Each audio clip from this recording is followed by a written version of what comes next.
Hello guys, என் பேர் Loki. Welcome back. இன்றைக்கி நம்ம பார்க்க போகிறது ஸ்வாட் மாஸ்டர்ஸ் யங்கஸ்ட் சன். இதோட எபிசோடு 8. எபிசோடு 7 மிஸ் பண்ணவங்க டிஸ்கிரிப்ஷனில் இருக்க லிங்க்கை யூஸ் பண்ணிக்கோங்க.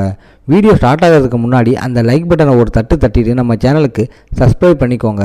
சரி வாங்க, டைம் வேஸ்ட் பண்ணாமல் இப்போ எபிசோடுக்குள்ளே போகலாம். எபிசோட ஸ்டார்டிங்லேயே ஜெட்டு நம்ம ஆளோட இந்த எக்ஸ்ட்ராடினரி சென்ஸை பார்த்து இம்ப்ரெஸ் ஆகுறாரு. இந்த ஸ்டோனை அதிக பவரோட அடித்தா பிளாஸ்ட் ஆகிடும். அப்படின்னா ட்ரைனிங்கிற பேரில் இவங்க உயிருக்கே டேஞ்சர். அவங்களுக்கு முன்னாடி இருந்த எல்லா பிரதர்ஸ் அண்ட் சிஸ்டர்ஸும் இந்த பிளாஸ்ட்டை ஃபேஸ் பண்ணியிருக்காங்கன்னு ஜெட் சொல்கிறாரு. லூனா சிஸ்டர் எப்படி இந்த பிளாஸ்டிலேருந்து தப்பிச்சாங்கன்னு நம்மாளு கேட்குறான். ஜெட்டு சிரிச்சுக்கிட்டே அவள் தப்பிக்கவே ட்ரை பண்ணலை, பிளாஸ்ட்டு அவன் மேலே தான் பட்டுச்சு. ஆனால் அவளோட டிஃபென்ஸ் பவர் ரொம்ப ஸ்ட்ராங்காக இருந்ததால் அவளுக்கு ஒரு சின்ன கீரல் கூட விழலன்னு சொல்கிறாரு. இந்த பதிலை கேட்டு நம்மாலும் அவனோட பிரதர்களும் ஷாக் ஆகி போயிடுறாங்க. அதான் பயங்கரமான சிஸ்டர் லூனாவோட கெத்து. அப்புறம் ஜெட் விருப்பப்படி அழகான சவுண்டு வர வரைக்கும் ட்ரைனிங் பண்ணுங்கன்னு டாஸ்க் தராரு. சீன் இப்போ லூனா இருக்கிற இடத்துக்கு மாற நம்ம ஆளை கில் பண்ண நடந்த அட்டாக்கை பற்றி அவளுக்கு தெரிய வருது. நியூவும் ஆனாவும் தான் பின்னாடி இருந்து கேம் விளையாடுறாங்கன்னு லூனாவுக்கு தெரியும். ஆனால் ஸ்டார்ம் கேசிலே அட்டாக் பண்ணுற அளவுக்கு அவங்க முட்டாள் இல்லை. ஏன்னா கிளானோட சீஃபுக்கு இந்த பிளான் தெரிஞ்சா அவங்க காலி. லூனாவோட மெய்டு ஜின் அன்னைக்கு உங்ககிட்ட போய் சொல்லியிருப்பானோன்னு யோசிக்கிறா. அதுக்கு சான்ஸ் இருக்குன்னு லூனாவுக்கும் தோணுது. ஏன்னா ஜின் அப்போ ரொம்ப சின்ன பையன். ப்ளஸ் கடந்த 5 வருஷமா அவனை கில் பண்ண நடந்த சதிக்கு எந்த எவிடன்ஸும் கிடைக்கல. ஆனால் அன்னைக்கு ஜின்னோட முகத்தை பார்த்தப்ப அவன் சொன்னது உண்மைதான லூனா நம்புறா. லூனா தன்னோட மெய்டி கிட்ட மியூ அண்டு ஆனாவோட பிளானில் ஒரு கண்ணு வச்சுக்கோன்னு சொல்கிறா. அப்படியே ஜின் இப்போ சிங்கிங் ஸ்டோன்ஸ் ட்ரைனிங்கை எப்படி பண்ணுறான்னு யோசிக்கிறா. அப்படியே சீனை கட் பண்ணால் அடுத்த நாள் நம்ம ஆளால் நிற்கக்கூட முடியலை. அந்தளவுக்கு இது மரண மாஸ் ட்ரைனிங். ட்ரைனிங்கை சூப்பர்வைஸ் பண்ணுறாரு. இது வெறும் ஃபிசிக்கல் ட்ரைனிங்னு நினச்சி நம்மளால் தப்பு பண்ணிட்டான். உண்மையிலேயே இது உடம்போட ஆறாவை இன்க்ரீஸ் பண்ணுற ட்ரைனிங். நம்மளால் தன்னோட பவர் வீக் ஆகுறத சமாளிக்க ஆறாவை ஏற்றியே தீரணும். நம்மளால் மைண்டை ரொம்ப சைலண்ட்டாக வச்சுக்க நினைக்கிறான். ஏன்னா நம்மளோட பாஸ்ட் லைஃப்பில் இந்த டோனோ ட்வின்ஸே இதை முடிச்சிருக்காங்க. ஸோ இது முடியாத காரியம் இல்லை. ஜெட்டு 3 பேரையும் வாட்ச் பண்ணுறாரு. அதில் நம்மாலு தான் செம்ம ஸ்பீடாக இம்ப்ரூவ்மெண்ட் காட்டுறான். நம்மளால நினச்சா லூனா சிஸ்டரோட ரெக்கார்டையே பிரேக் பண்ணிவிடுவான் போல.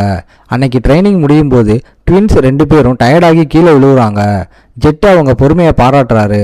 ஆனால் நம்மால பார்த்து இவன் ஒரு ரியலான டைமண்டுன்னு மனசுக்குள்ளே வியக்குறாரு. இந்த ஆள் மெதுவாக நம்ம ஆளோட நம்பர் 1 ஃபேன் ஆகிட்டு இருக்காரு. 1 மாதம் போச்சு.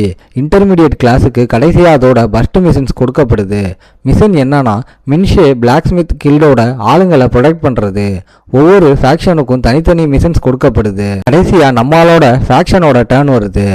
இந்த 10 கேடட்ஸ் கொண்ட குரூப்புக்கு 25 ஆக்ஸை கொல்ற மிஷன் கொடுக்கப்படுது. அவங்க எண்ணிக்கையை விட இது கிட்டத்தட்ட 2 மடங்கு. இப்போதான் இன்டர்மீடியட் கிளாஸ் வந்திருக்காங்கன்றதால இது கண்டிப்பாக நார்மலான மிஷன் இல்லை. அவங்கள நிறைய பேர் பஸ்ட் மிஷனை கூட தாண்ட மாட்டாங்கன்னு தெளிவாக தெரியுது.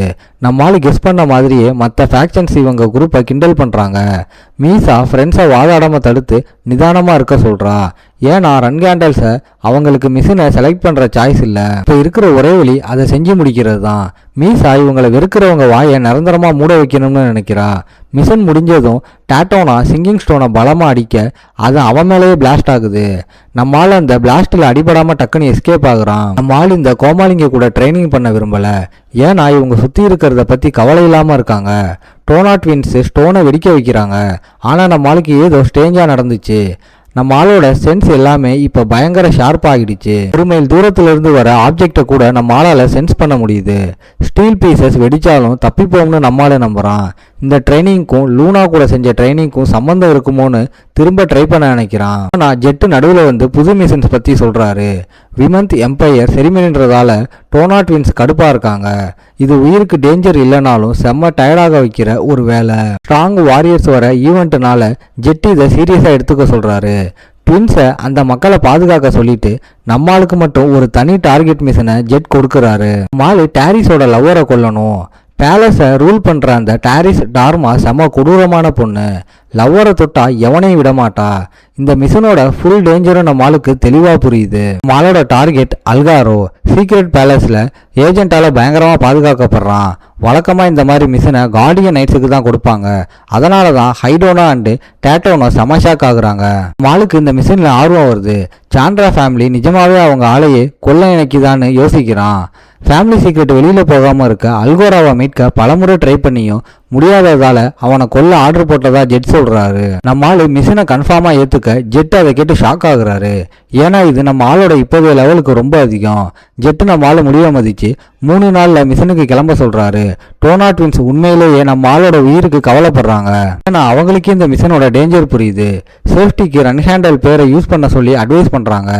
அவங்க சப்போர்ட் பண்றதை பார்த்து ஷாக்கான நம்ம பையன் டக்குன்னு ஸ்டீல் பாலை வெட்டி ஒரு சாஃப்டான சவுண்டை வர வைக்கிறான். நம்மளால ஆல்ரெடி மாஸ்டரி ஆயிட்டான். நம்மளால ரிட்டர்ன் வரதுக்குள்ள டோனா ட்வின்ஸ் நம்மளால பக்கம் சேர வேண்டிய கட்டாயம் வரும். அவங்க நம்மளால ஃபாலோ பண்றது தான் புத்திசாலித்தனம், இல்லைன்னா அவங்க உயிருக்கே டேஞ்சர்னு ஜெட்டும் நம்புறாரு. மிஷின்னாலும் வந்துருச்சு. மாலு டேஞ்சரான மாம் அப்படிங்கிற இல்லீகல் ஏரியாவில் இறங்குறான். நம்ம ஆளு ஐடென்டிட்டியை மறைக்க ஒரு சின்ன மாறு வேஷம் போட்டிருக்கான். நம்ம ஆளோட குரூப் மான்ஸ்டர்ஸை கொள்ற மிஷனில் இருக்காங்க. ஆனால் அவங்க 25 ஆர்க்ஸை ஃபேஸ் பண்ண போகிறாங்கன்னு அவங்களுக்கு தெரியாது. அவங்க எல்லாரும் சாக போகிறோம்னு நினச்சி செம சோகமாக இருக்க. ஆனால் நம்மளால என்ன ஆனாலும் இந்த மிஷனை முடிச்சுட்டு திரும்பி வருவேன்னு சொல்கிறான். ஜில்லி இவங்க அவனுக்காக கவலைப்படுறத பார்த்து க்யூட்டாக இருக்குன்னு நினைக்க முராக்கன் தான் ஒரு பெரிய டார்க் டிராகன் சீன் போட ட்ரை பண்ணுது. அது இப்போ ஒரு மொக்க பூனையாக மாறி நிற்கிறது அதுக்கே தெரியல. நம்மளால ஜில்லி கிட்ட நான் இல்லாதப்ப லீவை என்ஜாய் பண்ணுன்னு சொல்கிறான். மாமி ஏரியா ரொம்ப கொடூரமான இடம்னு அவ பயப்பட நம்மளால கண்டிப்பாக வருவேன்னு ப்ராமிஸ் பண்ணிட்டு கிளம்புறான். அந்த மாமி ஏரியா முழுக்க மோசமான கிரிமினல்ஸ் இருக்காங்க. இந்த மக்கள் ஃபுல்லாக கெட்ட எண்ணத்தோட சுற்றுறாங்க. நம்மளால அவங்கள வச்சு செய்ய தான் இங்கே வந்திருக்கான். அவங்க நம்ம ஆளை முன்னாடி பார்த்ததே இல்லை. ஆனால் நம்மளால அந்த இடத்துக்கு ஓனர் மாதிரி பயங்கர தைரியமாக நடக்கிறான். ஒரு கிரிமினல் இவன் ரகசியமாக வந்து 9 ஸ்டார் நைட்டான்னு கேட்குறான். அவன் நம்ம ஆளுக்கு பவரோட கெத்த காட்ட நினைக்கிறான். ஆனால் நம்ம ஆளுக்கு இந்த மொக்க பேச்சுக்கெல்லாம் டைம் இல்லை. நம்மளால டக்குன்னு அந்த ஆளோட தலையையே நறுக்குன்னு குத்தி சுற்றி இருக்கிறவங்களுக்கே ஒரு நிமிஷம் உயிரே போயிருச்சு. ஆனால் இந்த சைக்கோ கிரிமினல் செத்தவனுக்காக கவலைப்படவே இல்லை. நம்மளால டீச்சரோட அட்வைஸை கேட்டு தன்னை யாரும் சீண்டக்கூடாதுன்னு காட்ட ட்ரை பண்ணுறான். அதுக்காக டீச்சர் பண்ண ஹெல்ப்புக்கு தேங்க்ஸ் சொல்லிட்டு பாய்சன் பற்றி கவலைப்படாமல் தண்ணியை குடிக்கிறான். காசு கொடுத்துட்டு பிரேக்ஃபாஸ்ட்டை சாப்பிட பார் அட்டெண்டர் நம்ம ஆள் யாரையோ தேடுறான்னு கெஸ் பண்ணுறான். மாலு ஆமான்னு சொல்லி ஹெஸ்டர் பற்றி கேட்குறான். ஆனால் ஊரில் அப்படி யாரும் இல்லை. தங்குறதுக்கு இடம் கேட்க பார் அட்டெண்டர் மாமி ஏரியாவோட டாப் லீடர்ஸ் தங்குற மூன்லைட் வெல் அப்படிங்கிற ஹோட்டலை சஜஸ்ட் பண்ணுறான். ஹீரோ ரிச் பையன்றதால சின்ன சின்ன கஷ்டத்தை பற்றிலாம் கவலைப்பட மாட்டான். அவன் ஜாலியாக இருக்க நினைக்கிற ஒரு கோமாளி.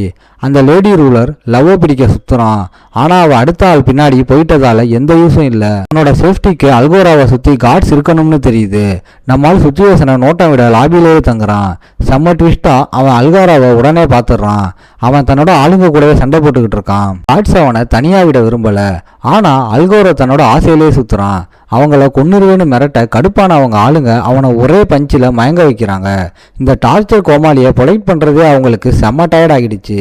இதோட இந்த எபிசோடு முடியுது. ஓகே காய்ஸ், இன்னைக்கு ஸ்டோரி எப்படி இருந்துச்சுன்னு கமெண்ட்ல சொல்லுங்க.